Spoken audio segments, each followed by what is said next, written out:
Hello guys, માંગો 20 જય દ્વારકાધીશ. આજે મને મસ્તી કરવાનો મૂડ જાગ્યો છે, તો વ્લોગ એમને મેં સ્ટાર્ટ કરી દીધો છે. Nothing serious. આજે હું તમને બધાને હસાવવા માટે વ્લોગ બનાવું છું, તો એવું કંઈ સિરિયસ ના લેતા કે હું કોઈને સંભળાવવા માટે કે બોલવા માટે એવું કાંઈ બી નહીં. અત્યારે અમારી ગાડી સ્ટોપ થઈ ગઈ છે અને આજના વ્લોગમાં એવું છે કે અમારી ગાડી જેમ જાશે, અમારી આજુબાજુમાંથી કોઈ નીકળશે તો હું એમનું વ્લોગિંગ કરીશ. આ ભલે બતાવવું નહીં, કારણ કે બધાની પોતાની પ્રાઇવેસી હોય. અમારી ગાડી અત્યારે ડાબી બાજુ વળી છે અને ઓ ગાઈસ, જૂનાગઢના રોડ રસ્તા એટલે પૂરું. અને અત્યારે અમે કાદા કિચડમાં છીએ. હવે કદાચ અમે પડીએ નહીં તો સારું, પણ નહીં પડીએ. પણ અહીંયા અમે જઈએ ને ગટરનું ઢાંકણું અંદર વહી જાય તો એ વાતથી મને બહુ ડર લાગે છે અને હું બહુ ડરું છું ગાઈસ. તો ગાઈસ, શાક લેવું હોય તો બોલો, ઘરે પહોંચી જશે ફ્રી ડિલિવરી. તો અત્યારે અમે જઈએ છીએ રસ્તા ઉપર ને રસ્તા તમે જુઓ, કેમેરાને એમ બેક કરતા આવડતું નથી એટલે આપણે આમ બતાવીએ છીએ ગાઈસ. ઓકે, અને એ ભાઈ અમેથી આવ્યા, અમે આવી ગયા છીએ દુકાને ઊભા છીએ અને હું બહાર બેઠી છું. અને ભાઈ ઊભા રહ્યો, હમણાં જવું જ છે અમારે. હવે ભાઈ અમને ખીચાણા છે કે તમે કોકની દુકાનની સામે ગાડી ઊભી રાખી દીધી છે, પણ આગળ કંઈ ગાડી રાખવાની જગ્યા નથી ગાઈસ. તો અમે ગાડી ક્યાં રાખીએ? ગાડી ખરાબ થઈ જાય, એમ ખાડામાં વહી જાય તો પછી નીકળે નહીં. સો બીજું કંઈ કહેવાનું નથી. આજનું વ્લોગિંગ કરવાનું એમ જ ડીલ કરી દીધું છે, તો વ્લોગિંગ ચાલુ કરી દીધું છે. તમને વિડીયો ગમે તો લાઈક કરજો, શેર કરજો અને સબસ્ક્રાઈબ કરજો. અત્યાર સુધીને ભાઈની લાઇટ આવતી હતી એટલે હું રૂપાળી લાગતી હતી. હવે હું કદાચ કાઢી લાગું. મારો અવાજ આવતો હશે નહીં આવતો, આઈ ડોન્ટ નો. તો ગાઈઝ, મને એવું લાગે છે કે હવે યુટ્યુબ મને ખર્ચો કરાવશે માઇકનો, અને મારે કરવોય જોઈએ. સારી વાત છે. ગાડી ચાલુ થાય પછી હું તમને વ્લોગમાં આગળ કંઈક કહું. મારી બેન ગઈ છે એના ફોનનું ઓલું શું કહેવાય, ચાર્જિંગ પોઈન્ટ લેવામાં આવે, ચાર્જિંગ કેબલ લેવા માટે. અને હું અહીંયા બેઠી છું. હું નીચે નથી ઉતરતી કારણ કે મારે ચપ્પલ ખરાબ થઈ જાય, એટલે મેં કીધું કે હું અહીંયા જ બેસું, તું જઈ આવું. તો એ હવે જોવે છે અને લે છે.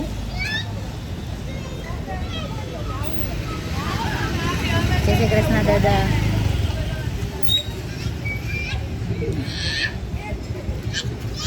મસ્તીની જગ્યાએ પણ મોટા માણસની કોઈ દિવસ મસ્તી નહીં કરવાની ગાઈસ. રિસ્પેક્ટ. એન્ડ ખીજાય છે દાદા, સજેસ્ટ કરે છે કે અહીંયા ગાડી ન રાખો, અહીંયા ગાડી ન રાખો. ઓકે. અને ગાઈઝ, અહીંયા બે છોકરીઓ છે એ ઓલા ગટરના ઢાંકણા ઉપર પગ રાખીને જાતી હતી. હું ખરેખર બહુ બીવું છું, કારણ કે હમણાં કેટલા બધા સોશિયલ મીડિયામાં રીલ્સમાં ને એમાં મેં જોયા છે કિસ્સા કે ગાડીઓ અંદર ઘૂસી ગઈ છે રોડમાં અંદર. તો બહુ બીક લાગે છે. એટલે તો એ બીકને તો હું 2 દિવસ ઘરની બહાર નહોતી નીકળી, આજે નીકળી. અને આ બધા યાર એટલા નીકળે ને ઓલા ઉડે છે કીચડ ને ગારા ને, બહુ હાલત ખરાબ છે જૂનાગઢની અત્યારે. તમે કંઈ ફરવા આવતા હોય તો ન આવતા, કારણ કે તમને જરાય મજા આવશે નહીં. અને જેની પાસે મર્સિડીઝ, BMW, સડાન એવી કોઈ પણ કાર હોય તો એ લઈને તો હાવ ના આવતા. હા, એટલે કોઈ અંબાણી હોય તો આવજો, એમનો બમ્પર તૂટી જાય, નવું નખાવી શકો, કાર ફસાઈ જાય તો તમે આવજો, મને કાંઈ વાંધો નથી. પણ હું તો જસ્ટ આમ જ કહું છું બધાને. મારી બેન કેબલ લેવા ગઈ કે કેબલ બનાવવાની મને કંઈ ખબર નથી પડતી, પણ ઓકે, હું રાહ જોઉં છું. એ બાને એટલું બોલી શકું, વ્લોગિંગ કરી શકું.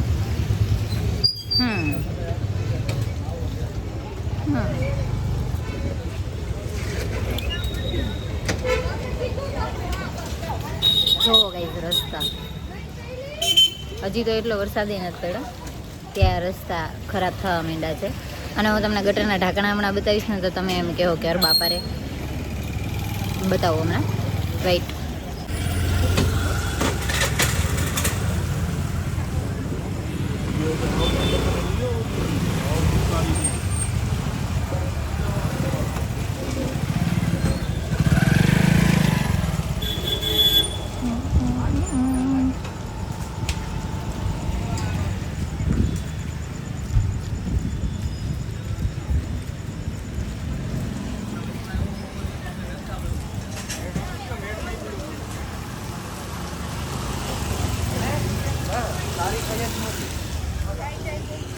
જોયા ગાઈઝ રસ્તા.